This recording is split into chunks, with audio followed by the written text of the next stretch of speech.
kalau zaman waktu itu siapa yang tidak kenal dengan grup band Dewa 19 yang sangat hits istilahnya kalau zaman sekarang ini, Ari. Itu karir Anda mencuat sekali ya di saat Dewa 19. Bisa terjerumus ke narkotika, bagaimana ceritanya? Ya coba-coba, coba-coba. Ketika memang saat Anda mengkonsumsi narkoba, konon katanya Anda telat untuk datang latihan seperti itu ya. Dan hubungan Anda bersama dengan teman-teman satu band seperti apa kala itu? Dari tahun 94 ya saya pakai, dan kemudian merasa saya udah edik itu 95, merasa mulai terjerat. Iya. Itu itu hubungan masih baik-baik saja. Tapi teman-teman Anda tahu pasti ya? Atau mereka awalnya tahu dengan sendirinya? Kita pakai terbuka saat itu. Terbuka saja pakai karena kita nggak tahu seberapa bahayanya. Iya, iya. Gitu, kita nggak tahu, kita cuek aja. Dani pakai juga. Dani pakai juga. Erwin make juga, Aksan sekali-sekali juga make, Andra juga ikut nungguin, ikut bercandain gitu, masih dianggap lucu gitu saat itu. Nah, kemudian ya semakin memburuk karena kebutuhan badan ini terhadap zat itu makin besar, tidak bisa ditolak lagi. Latihan jam 10, ternyata bandarnya nggak datang jam 10 pagi ya kan, kita mesti nunggu dulu ya kan. Ketika kita udah menyandu itu udah nggak ada enaknya sama sekali. Yang ada cuman biar badan nggak sakit gitu. Jadi udah isinya tiap hari tuh selalu mikir, aduh kapan nih gue sembuh ya, kapan gue sembuh nih, kayak gini tuh mampus nih. Wah habis nih, selesai nih. Itu aja, tapi tidak kuasa gitu. Iya.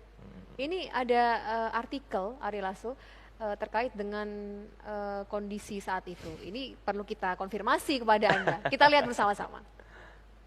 Ari Lasso _2, gue nggak dipecat dari Dewa 19. Jadi memang saya menghilang sebenarnya. Jadi dari tahun 95 ketika kita menyelesaikan tur Jawa Tengah, saya masih ingat sekali kita ngumpul di hotel di Solo, saya kumpulin teman-teman. Saya didampingi sama kakak saya bilang sama Dani, sama teman-teman, bahasa Surabayanya itu rek gitu ya. Kayaknya gue mesti berhenti deh. Karena gue kecanduan. Kalian mau nggak berhenti bangsa 3-5 bulan nggak manggung, tapi saya mau ikut rehab dulu gitu. Saya berharap anak-anak waktu itu tidak mau berhenti. Jadi saya bisa keluar. Tapi ternyata Dani memutuskan, oke, nggak usah pakai panjang-panjang, Dewa vakum, Ari Lasso silahkan berobat. Sempat sembuh, kena lagi, demikian terus berulang-ulang. Sampai akhirnya 98 Dewa divakumkan lagi. Setelah tur panjang di 36 kota, hubungan memburuk semua, Dewa divakumkan oleh Dani. Tahun 98 tidak ada Dewa, vakum, itu reformasi. Saat itu saya jatuh miskin, bangkrut, tidak punya uang sama sekali, tidak punya rumah kontrakan lagi di Jakarta. Dan sepertinya saya tidak bisa menyandarkan diri lagi di Dewa, tapi saya juga harus sembuh. Kemudian saya menghilang dari proses rekaman Bintang 5. Saya ke Surabaya. Dan dari situlah tidak ada kontak, tidak ada segala macam. Tidak pernah juga kamu dipecat atau saya keluar, jadi mengambang aja. Tapi kemudian keluar statement bahwa Ari Lasso dipecat begini-begini. Ya sudahlah, nggak apa-apa. Gitu. Tapi memang sebenarnya memang tidak pernah ada kata-kata, Ri, kamu dipecat ya. Tidak pernah. Malah ada satu cerita yang mungkin belum pernah diceritakan. Ini apa mungkin itu? Saatnya tepat. Penasaran ini. Jadi setelah Once masuk, Once masuk, tapi album itu belum dirilis. Sebenarnya Once sempat keluar dari Dewa sebelum album Bintang 5 dirilis. Suatu tengah malam, Dani menelpon saya lagi di Jakarta. Ri, aku mau ketemu, dia bilang. Oke. Dia bilang, Once keluar nih, kata dia. Karena ada ketidakcocokan dengan yang lain. Kamu mau balik lagi ke Dewa nggak? Itu belum setahun saya keluar. Ini belum ada yang tahu cerita ini. Hanya di 1 jam lebih dekat? Iya, beneran. Hanya di sini saya ceritakan. Mumpung ingat. Lalu setelah itu tanggapan Anda? Saya bilang, jangan dulu. Saya bilang, jangan sekarang. Saya ini belum sembuh total. Saya masih goyah. Udah, Dewa lanjut aja sama Once. Saya nyoba solo. Berapa lama? mikirnya, kata Dani kan, Dani ngomongnya gitu ya. Ini kisah nyata nih, berapa lama? Ya kasih aku waktu mikir 3 tahun, aku bilang gitu. Kelamaan Lama dong, sekali. gitu. Udah gini aja ya, kata Dani bilang gitu.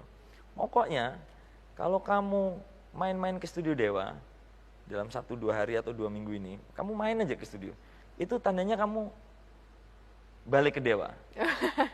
Ya udah, saya makin nggak pernah main ke Dewa lagi. Oh gitu. Itu. Akhirnya kita menghilang, sama-sama menghilang.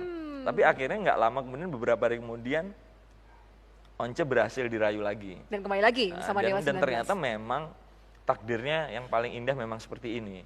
Oke. Saya kemudian bersolo karir, Dewa juga besar dengan Once, ya mungkin ya hikmahnya sekarang ini kita kenyam bersama-sama. Kira-kira ada hubungannya lagi nggak ya sama artikel yang berikut ini? Kita lihat bersama-sama. Ini bahaya nih. Ari Lasso lega tinggalkan Dewa 19. Ya, lega, memang lega. Betul ya? Betul. Leganya karena Dewa 19 memiliki pengganti yang juga sangat bagus.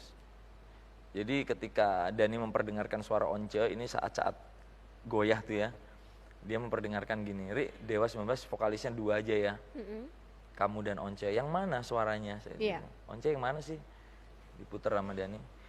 Nah, dari situ saya bilang, udah Dan, jadi kita itu memang unik, proses keluar itu memang unik loh, mungkin tidak pernah dialami grup yang lain yang rata-rata berantem kan, kita tuh discuss loh, ya? Jadi udah sama Once aja, karena terus terang memang ini mungkin orang pikir saya mellow gitu ya, tapi memang saya juga tidak rela Dewa 19 itu yang saya pernah bangun juga harus hancur dengan kepergian saya. Oke, kalau begitu untuk sekarang hubungan Ari Lasso bersama dengan Dani tentunya, bersama dengan teman-teman yang lainnya seperti apa sih? Ya kembali normal menjadi sahabat. Beliau menitikkan air mata dan meninggal hari itu juga siangnya. Jadi saya menungguin, betul-betul menunggui detik-detik ya, jam, menit, detik kepergiannya.